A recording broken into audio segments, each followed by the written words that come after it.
Alors, parmi le sottisier, dans le sottisier que nous entendons à longueur de journée,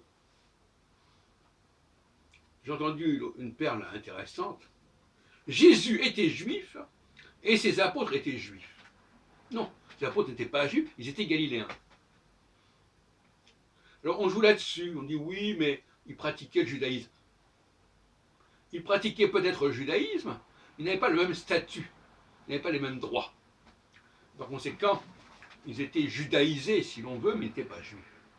Alors on veut mettre tout dans le même sac. Maintenant, on ne comprend plus les rapports de force entre les différentes communautés, on ne comprend plus rien.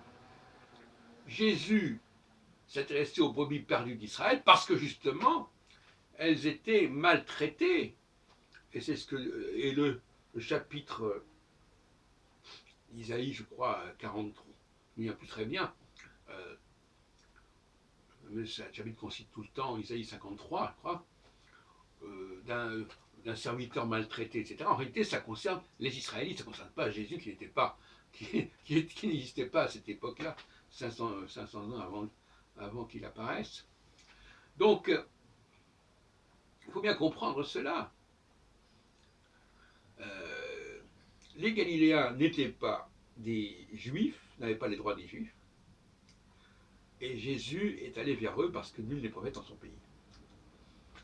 Et il faut rappeler aussi que les guerres entre les guerres judéo-romaines ont souvent concerné la Galilée.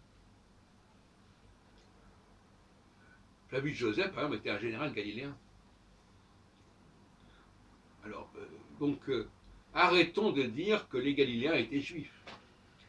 Arrêtons de dire que les Judéens étaient des Israélites. Tout ça, c'est un mélange absolument insupportable.